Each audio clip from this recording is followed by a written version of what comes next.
started the UVA marching band when I was 26. And for 4 of the 5 seasons, I was the oldest member until a fellow trumpet player came in and took over my spot for a season. That was a sad season. I was actually working at UVA on the medical center side, and I was reading an article, and it had said that UVA was going to start up a marching band. I got really excited about it because I'd been doing marching band since 7th grade, all through, like my last 2 years of middle school, then all through high school, and then my first 2 years at JMU. And so I really loved it, and I really missed doing it. And so I was like, there's no way that a non-student's going to be able to be in the band, but I wanted to be involved. So I actually emailed Mr. Peace, and I was like, hey, Bill, because since we had known each other, it's like, hey, I want to help out with the marching band, so what can I do? And so he and I met for lunch, and we talked about things, and he told me what his vision was for the band, because obviously it hadn't started up yet. It's like, okay, it's not a problem. So then I got back after the meeting, and I was thinking, I was like, you know what? I want to march. So I emailed Bill back, and I was like, hey, Bill, I want to march. And he was like, okay. So that's how all of this started. And as I was reading the article, going back, I recognized the name that Bill Peace was going to be the band director at UVA. And the name sounded really familiar to me. And looking back on it, when I was an undergraduate at JMU in the marching band there, he was a graduate student at JMU working with the drum line. I had no idea that he knew who I was. So after I emailed him, he remembered who I was. And after that was it. Obviously, it was a huge difference going from JMU with 400 plus members to UVA with 0. But going into JMU, being a freshman, and not really knowing anybody, not knowing what's going on, was a little nerve-wracking, because they had already been established, and they were pretty much like, okay, if you are a first-year trumpet player, you will be playing third part if you get in the band, period. That's just how it was. And then the following year, you would play your audition and whatnot, and then you would end up, moving up. And I wasn't as known in the JMU marching band as I was in the UVA marching band. Coming to UVA, again, hardly anybody knew anybody else, so I wasn't the only person there in that boat, but seeing as I was the only non-student and probably the oldest one of anybody there, it's like, yeah, this is a little more nerve-wracking than going to JMU. However, on the flip side to that, it was started from the ground up, and I was able to get my foot in the door and be able to make it what we wanted to make it as it grew. It was not already established. And that part of it was a huge, huge thing for me, was to be able to put forth your ideas, your thoughts, make it into something that you wanted it to be, as opposed to something that was already established, given it was a great establishment at JMU that they had already done for themselves, but being able to contribute to what UVA has become today was a big thing. It's a big thing. A couple of the hardest things were, yes, you were able to put your input into making the band what you want it to be, share your ideas and whatnot, but at the same time, you have to remember, you don't get the final say. You have a thought that you can share. And so sometimes when ideas and whatnot, not just mine or other people's that I thought were a good idea, just got shut down, it was a little frustrating, because it's one of those things where, from being in the band perspective and having to do whatever it is we needed to do, is obviously different than being on the outside of the band, directing, volunteering, or whatnot. So the ones making the decisions don't actually have to do it. So that part was a little frustrating, and I think that happens a little bit every season when the band members are asked to do certain moves or certain things, and they can't seem to get it. And it's not for lack of trying, it's because their instruments are too freaking big and they can't do it, or the spacing on the field, something doesn't work. Now, I'm not saying that it's just a very much, you will do this and find a way to make it work. But it's one of those things that even though you try and try, sometimes it just doesn't work. Going from being in the band to being outside of the band but still helping out, that first year or two was very difficult for me because I wanted to be on the field. I still wanted to help out by doing sectionals and by help, that type of stuff. But that part was over for me, and I had to let that part go to the other section leaders who had taken over and those types of things. That was probably one of the hardest things that I had to do. But I was able to sit back and remember, you got them to where they are. It is now time for the other people to continue to push them to get them even better than where you got them to. And so just sitting back and listening to them now from the sideline, being right in front of the band during their arcs when they're playing, during Saturday morning practices, it is an amazing feeling just to stand there and listen to them and not be a part of it. So there are pluses and minuses to both sides of it.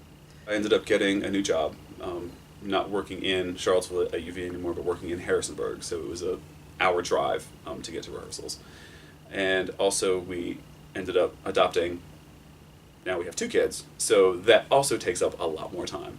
And as I was thinking about this earlier today, in the past 10 years of being with the marching band, I had a commitment ceremony, I moved, I got a new job, and I adopted 2 kids, all within being a part of the marching band. And I was like, that's a lot of stuff. So I figured I should probably back off a little bit and focus more on the family and raising some kids. Like, so that would, all of those things put together was the deciding factors for me to not continue marching. Doesn't turn all that well, and you can't really move all that quickly, even though you need to get from point A to point B, which is 20 yards and about 4 counts. Yeah, that doesn't work that well. I have run over a couple of people a couple of times, and I felt kind of bad about it. I did not enjoy pushing the bass amp. I will be completely honest with you. I did not enjoy it. And I dreaded every time I was asked to do it. I was like, ugh. But it had to get done, so I did it.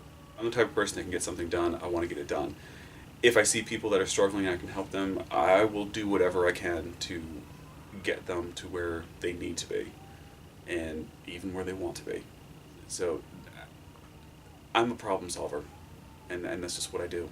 When we first stepped on the field on September 11th in 2004, that was the very first time we did that, and I had never marched in a stadium that large before in front of that large of a crowd, and it was just overwhelming.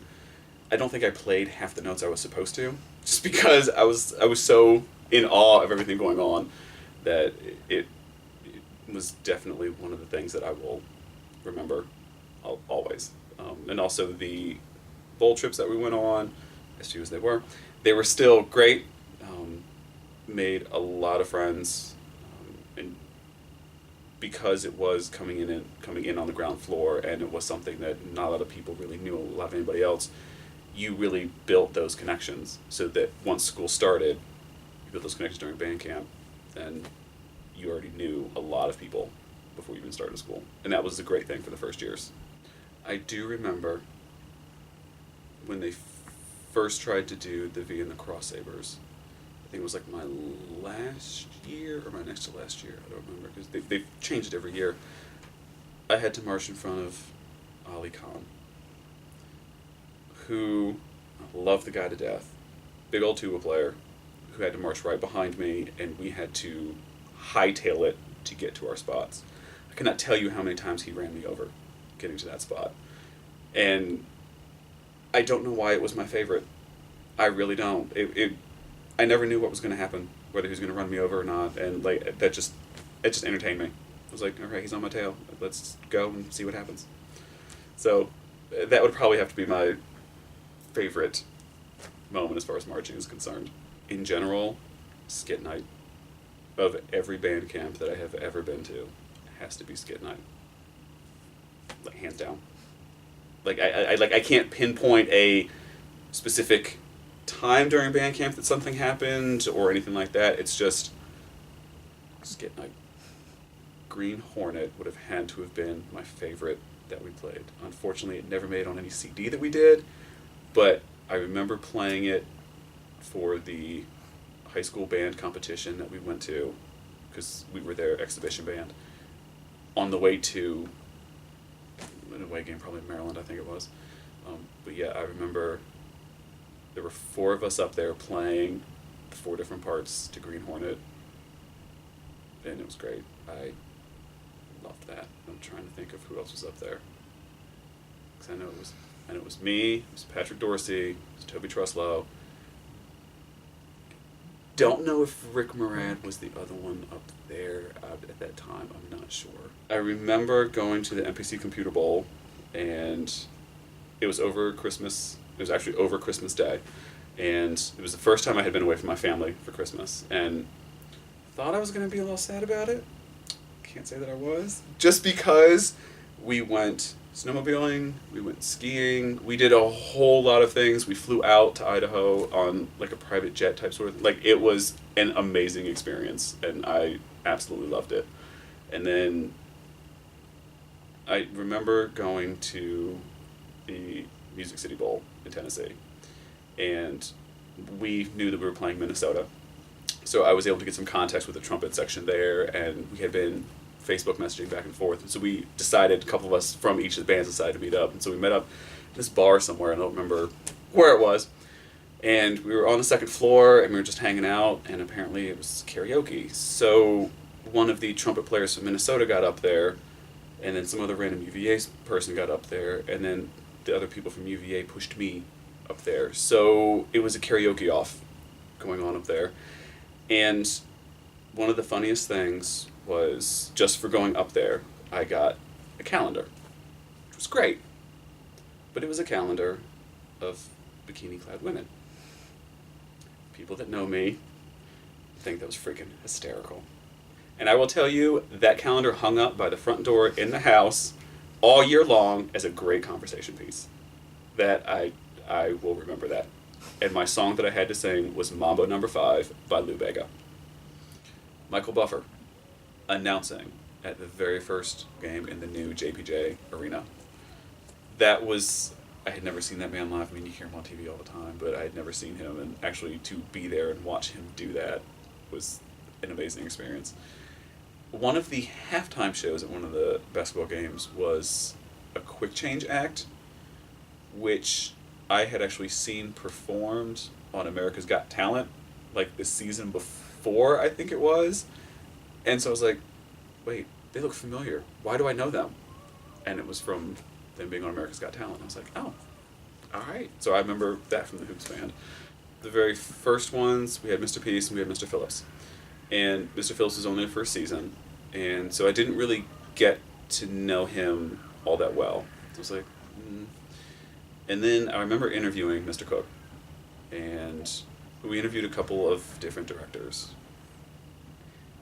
And for some reason, his drill show that he came up with, I think, is what pushed him over the edge of everybody else.